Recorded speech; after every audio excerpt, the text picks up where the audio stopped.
Hello YouTube, this is the Bald Man building the airplane.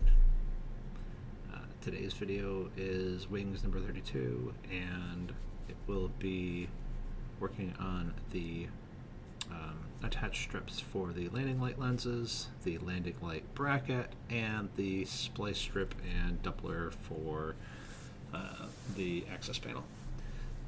First of all, the access panel doubler is technically, well, I guess technically it's still needed in my build because I will have an access panel, but without the stall warning indicator, stall warning vane in the front of the wing, as I'll be relying on the AOA, the pitot, that's just going to access the outboard leading edge for nothing. So there'd be nothing to really access there, but there is a hole in the skin, so I will patch that hole with the access panel that they provide. These little curved strips are the landing light lens holders, I guess.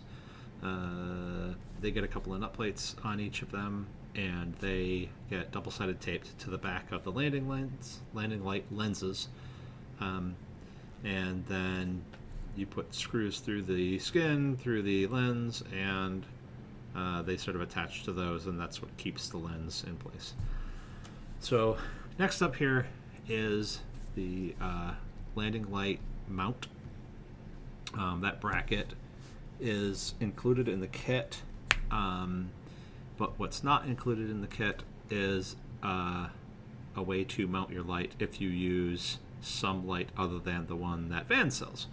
So I have to adapt this piece to mount my landing lights. Let's see here. Yes, I'm drilling it out to accommodate my lights. So because I wanted the landing light to mount directly to it. The one that Vans will provide if you purchase their landing light kit actually has a separate piece that like sort of mounts to this piece. I'll put an image up in a second here, but I decided to go just mount directly to this piece with the Fly LEDs combo kit that I've got here. More info on that in just a second. Here's the image. So you can kind of see that there's the mount, or there's the bracket, there's the mount, there's the bracket, there's the light. So by mounting them directly to the bracket, it provides a more sturdy mount. The thing is not going to vibrate as much as it would if it was sort of able to pivot. I didn't really like the idea of it pivoting and vibrating, so I was like, yeah, we'll go direct mount. Plus, it's less parts that I would have to create or purchase, and I don't see an advantage really to adding complexity to a relatively simple part. I shouldn't need to aim these. This part is 100% parallel to the spar, and that means the light beams are going to be perpendicular to the spar, which means they should be completely level attitude for the the position of the nose relative to the horizon, etc., etc. So if I'm descending toward a runway, they should be pointing directly at the runway. The taxi light also points downward. If you can it's separated right now, but it does go in at a different angle, and you might be able to see it here in a second. That is the one that can be aimed, and it will need to be aimed separately when the time comes.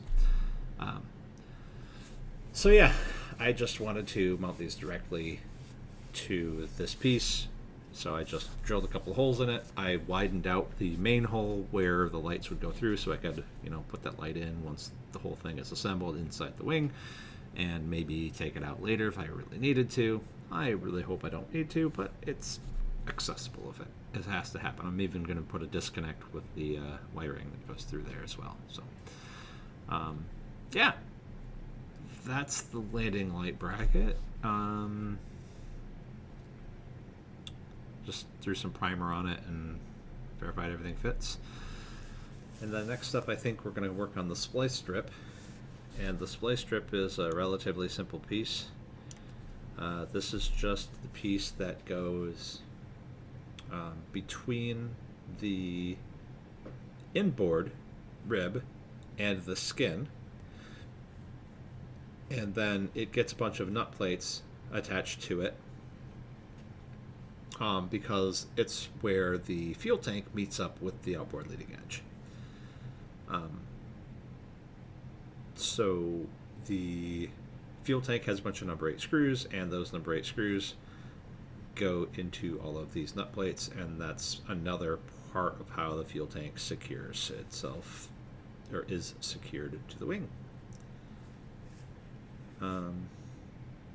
Yeah, that's about it for this one. So I want to say thanks for stopping by, and hopefully see you next time if you want to. If not, that's okay too. Have a good one.